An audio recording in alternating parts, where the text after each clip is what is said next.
الحمدللہ وحدہ والصلاۃ والسلام علی من لا نبی بعدہ۔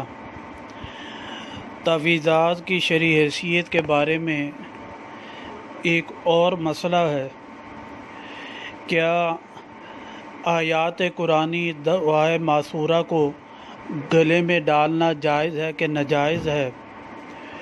اس بارے میں صحابہ کرام رضوان اللہ علیہم اجمعین کا عمل مبارک یہی تھا جو ایک آیت مبارکہ سنن ابی داود کی باب ہے کیف الرقیٰ، اس میں حضرت عمر بن شعیب رضی اللہ تعالیٰ عنہ سے روایت ہے ماتے ان رسول اللہ صلی اللہ علیہ وسلم کہ نبی پاک صلی اللہ علیہ وسلم کان یعلمہن سکھاتے تھے ان کو گھبراہٹ سے دعا، من الفزع کلمات، چند کلمات۔ وہ کلمات کیا تھے؟ اعوذ بکلمات اللہ التامۃ من غضبہ وشر عبادہ ومن ہمزات الشیاطین وان یحضرون۔ پھر حضرت عبداللہ ابن عمر رضی اللہ تعالیٰ عنہ ایک جلیل القدر صحابی ہیں، یہ حضرت عمر فاروق رضی اللہ تعالیٰ عنہ کے بیٹے ہیں، سنت کی بہت زیادہ اتباع کرنے والے تھے۔ ان کے بارے میں آتا ہے کہ یعلمہن من عقل من بنیہ، جو ان کی اولاد میں سے جس کو عقل ہوتی، یعنی سمجھتا، بولنے کی طاقت رکھتا، یاد کرنے کی، تو وہ عبداللہ ابن عمر انہیں سکھا دیتے تھے، یاد کروا دیتے تھے۔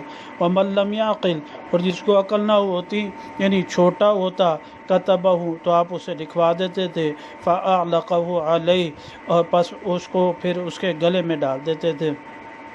تو اس روایت مبارکہ سے یہ معلوم ہوا کہ گلے میں جو ہے تعویذات ڈالنا، اور وہ تعویذات جو آیات قرآنی پر مشتمل ہوں، دعائے ماثورہ پر ہوں، بالکل شرعاً جائز ہے، اور اس کے اللہ سبحانہ تعالیٰ سے امید رکھنا کہ اس کا پاک کلام کی برکت سے ہماری وبا پریشانی دور ہو جائے گی۔ تو یہ اللہ سبحانہ تعالیٰ صحیح سمجھ نصیب فرمائے۔ ہمارے جو چینل ہے اس کو سبسکرائب بھی کریں، اور اس کے بعد ہم جو بات کر رہے ہوتے ہیں اس کے دلائل بھی ذکر کر رہے ہوتے ہیں۔